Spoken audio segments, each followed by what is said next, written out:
Então eles estavam sendo acompanhados por esse ser monstruoso, que era uma ave gigantesca, né? Que eles não podiam saber o nome dessa ave, por quê? Porque na Terra ele tinha sido um conquistador, né, de civilizações. Eu usei aqui o exemplo de Gengis Khan, mas não, obviamente, a gente não sabe quem que é, porque não é permitido saber. Mas um exemplo, né, claro de alguém que era um conquistador, dominador, autoritário, matava tudo que ele via pela frente para conquistar território, né? Um exemplo só, né? Então não pode saber o nome, porque se soubesse o nome, nós pensaríamos nessa pessoa, nesse espírito, outras pessoas pensariam, e ele irradiaria de volta essa maldade, esse ódio que ele sente, né? E submergia até a superfície, podendo causar estragos. Quais estragos? Primeiro que as pessoas na volta poderiam sofrer perturbações, poderia ter furacões, poderia ter maremotos, né? Poderia incitar guerras. Então é uma maldade, é de uma perversidade tão grande a sintonia, o estado vibratório desse espírito, que ele não pode ser, não pode ter o seu nome revelado, tá? Tudo tem planejamento no plano espiritual, tá? E assim, os anjos que estão lá embaixo, os arcanjos, os guardiões, eles são fiscalizadores dos acontecimentos no abismo, tá? Eles não têm autorização para interferir, eles só têm autorização para fiscalizar e se submetem às forças superiores, né? Levam essas informações até o alto para que o alto tome decisões de interferência ou não, tá? Os dragões, que são os seres, a casta mais antiga da maldade, lá que comanda tudo, que domina tudo, que hipnotiza os inferiores, são sim ferramentas da justiça, né? Da lei de ação e reação. Por quê? Você comete os equívocos aqui na Terra, no mal, e aí você desce lá e, de acordo com o teu nível de sintonia, teu estado vibratório, você encontra-se lá os quitar dos débitos, digamos assim, das coisas que você fez aqui na Terra, né? Eles, de certa maneira, são ceifeiros do mal, né? Você é uma pessoa maldosa, desce para lá e sintoniza com a região vibratória a qual você tem afinidade, tá? Outro ponto, os seres do mal, né? Não importa a feição que tem, por exemplo, uns têm a feição de aves, outros têm a feição de lagartos, outros mais para frente vocês vão ver que tem, assim, de um gama de diversidades que a nossa consciência traz à tona na na forma do nosso espírito lá, que é assim, são coisas inimagináveis, né?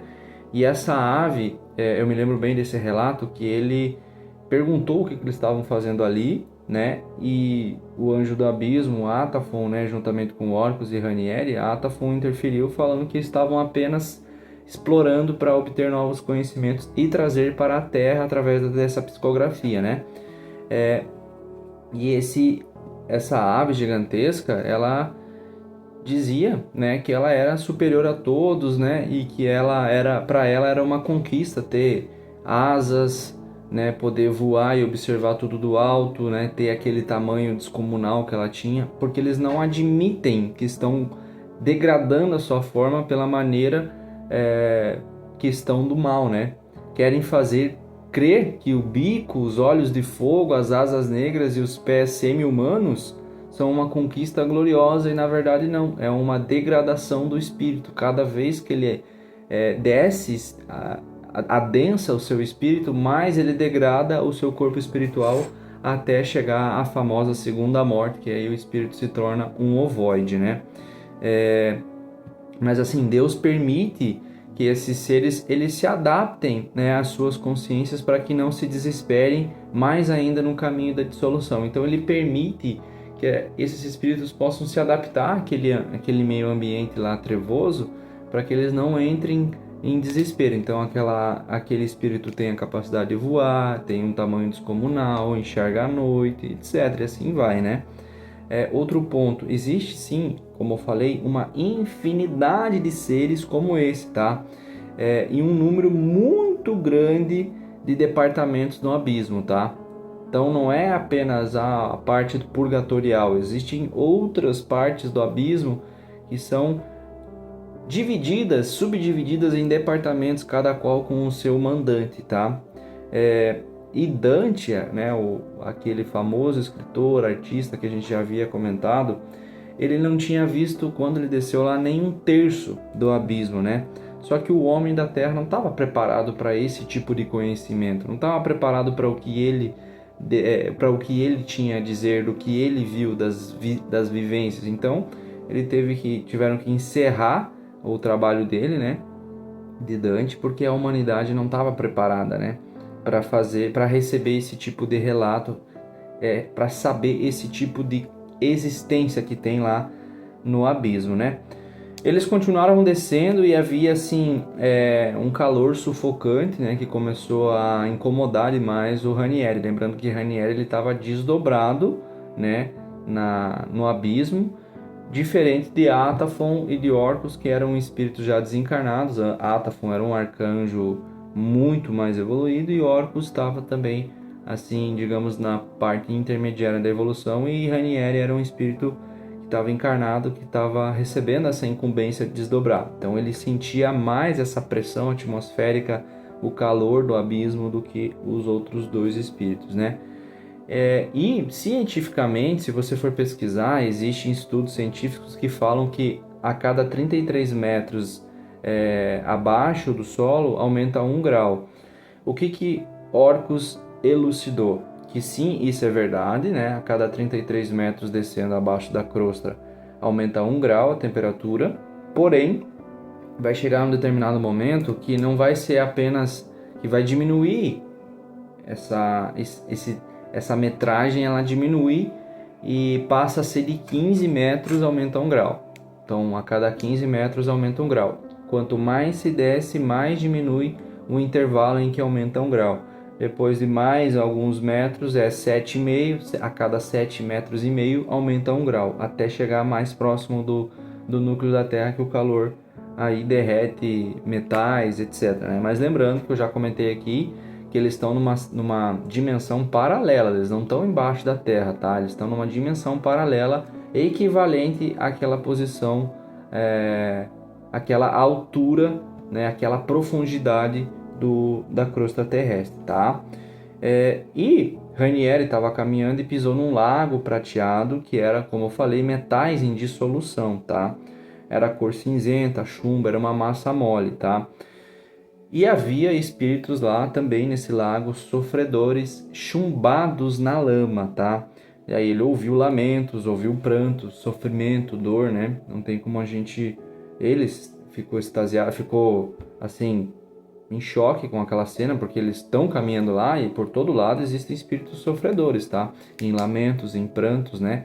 Realmente em tristeza, profundo sofrimento, profunda dor, né? E esses seres, eles eram horrendos, né? Deformados, e eles surgiam assim aos montes na superfície daquele lago prateado, né? Que era um lago de metais em dissolução. Consegue imaginar isso? Um lago com metal diluído, prateado, né? E existiam espíritos lá chumbados, né? Chorando em tristeza, em sofrimento, em dor, dilacerados, horrendos, né? Então, quem eram esses espíritos? Suicidas milenares. Suicidas milenares. Sistematicamente, esses espíritos, encarnação após encarnação, eles se autodestruíram. Então não é uma ou duas encarnações que são suicidas, né? São várias e várias encarnações sistematicamente se autodestruindo, né? Então eles caíram em si, na verdade, quando eles se matam, né? Se suicidam, eles caem em si e iniciam a descida através da sua densidade até aquele ambiente a qual eles sintonizam, né? Então, assim, após milhares de oportunidades, né, que Deus dá para o espírito se regenerar e encaminhar a sua evolução para o alto, né, para a sutilização do espírito, esses acabam se perdendo e destruindo-se ininterruptamente, encarnação após encarnação. Infelizmente, há esses espíritos, né, que são suicidas milenares, eles sintonizam com aquela região e ficam lá chumbados naquele lago prateado. É claro que isso não é uma regra, isso é um relato do livro, mas pode existir vários outros lugares que abrigam esses espíritos suicidas, tá? Esse é apenas um exemplo. Nada é 8 ou 80 para a espiritualidade, é tudo muito relativo. Esse é apenas um dos ambientes a qual pode abrigar espíritos suicidas, tá? Nesse caso, cada vez que eles encarnavam, eles vinham pior, aleijados, loucos, tá? Você vai lá, você tira a tua própria vida, na próxima você vem sem um braço, na próxima você vem sem dois braços, na próxima você vem com um problema de saúde grave, e assim vai a cada vez pior até você vir numa vida assim quase sem lucidez nenhuma, sabe? Uma pessoa totalmente inconsciente praticamente ali, porque está num estado de demência, num estado de loucura, né? Às vezes sem membros também, mas de alguma maneira eles acham e conseguem tirar a própria vida, né? Sempre acabam conseguindo se suicidar. E ele elucida, né? Se há 1000 maneiras de Deus ajudar o homem, há 1000 maneiras do homem desrespeitar a Deus. Porque você não pode tirar a tua própria vida, né? Deus te deu como o corpo como uma ferramenta para você caminhar na Terra e evoluir espiritualmente. Porque é aqui no esquecimento que a gente mais evolui. E a gente acaba desrespeitando essa lei maior, infringindo contra ela e nos autodestruindo, né? Nesse momento, o Ranieri, que estava pisando nessa lama, ele começou a sentir que os pés deles começaram a enterrar até os joelhos nessa lama. E o que aconteceu? Ele sentiu que um revólver atirou no seu crânio e sentiu o pavor e a dor aguda na cabeça dele. Né? O corpo estava intacto, né? Ele se tateou, o corpo estava intacto, mas era como se uma personalidade tivesse tomado conta e começou a afundar. Então ele sentiu o tiro na cabeça, ele sentiu a cabeça mole, emborrachada, né, com um buraco, mas sabia que o corpo estava normal, mas que era uma personalidade que tinha tomado conta ali. E ele lembrou do apóstolo Pedro, né? Quem assistiu já qualquer série de Jesus ou que leu a Bíblia, tem aquele momento que o apóstolo Pedro caminha sobre as águas em direção a Jesus e ele perde a fé e começa a afundar, né? E Jesus vai lá e salva ele. Então, nesse momento, ele lembrou dessa parábola, né? Desse relato, né? E elevou os pensamentos aos céus e viu que uma força descomunal puxou ele para cima de volta. Era o Atafon e o Orcus que tinham puxado ele para cima de volta, porque ele estava afundando naquela lama lá, né? E o que acontece? Ele tinha sido um suicida em uma outra vida, em outras épocas, né? E se ele não tiver, quem for lá naquele ambiente não tiver uma conexão ininterrupta com a fonte, você cai. Ou seja, se você não estar num estado constante de conexão com o divino, é muito fácil você se perder e adensar o teu espírito para se aprofundar. E como aquele lago prateado é cheio de uma mentalidade suicida, eles encontraram no Ranieri uma encarnação em que ele era suicida, automaticamente isso sintonizou ele com aquela lama e começou a ser puxado para dentro dela através daquela psique daquele lago, né? Então ele fora um suicida em outras épocas e sintonizou com aquela lama lá. Eu também fui um suicida em uma outra vida, né? Então se eu estivesse lá, eu que sou um reles mortalzinho aqui tentando evoluir, acordei nos 45 do segundo tempo, muito provavelmente, né, se eu hesitar na minha conexão com a fonte divina, eu vou ser dragado aí por essa psique desse lago, né? É só um exemplo, né, pessoal?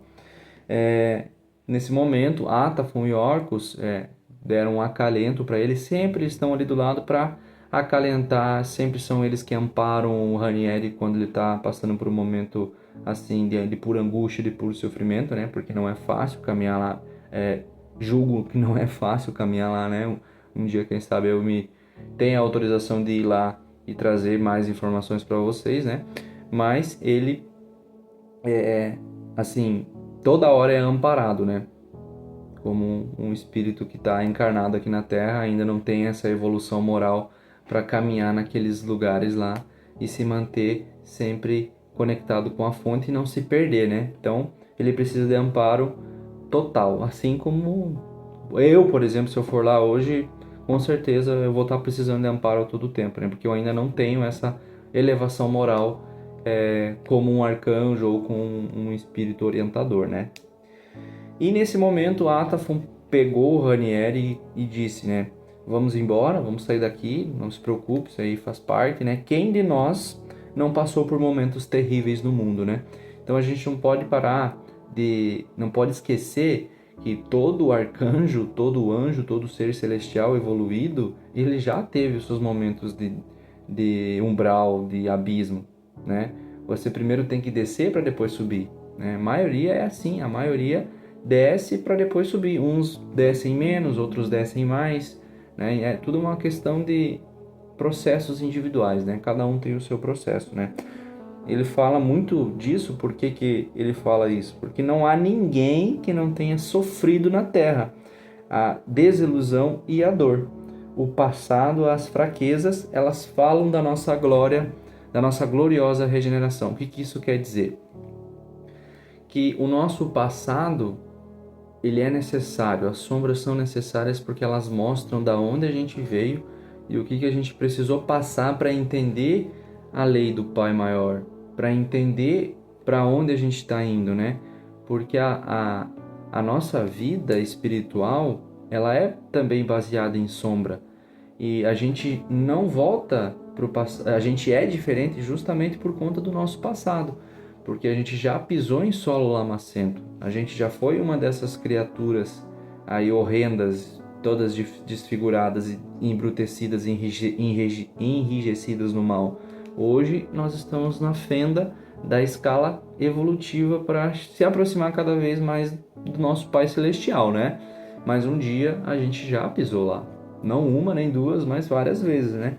Então, eles querem dizer que as fraquezas e o passado falam da nossa gloriosa regeneração. Como é bonito isso, né? Saber quem você é, saber de onde é que você veio, encarar as tuas sombras com coragem e saber que você é desse jeito, porque tem sombras aí, né? E as sombras fazem parte de nós. Até um certo momento, as sombras vão fazer parte de nós. A sombra e a escuridão se tocam até o momento em que só seremos uma bola de luz, né? Sem mais precisar de nenhum tipo de corpo material, né? E seremos apenas aí corpo mental superior.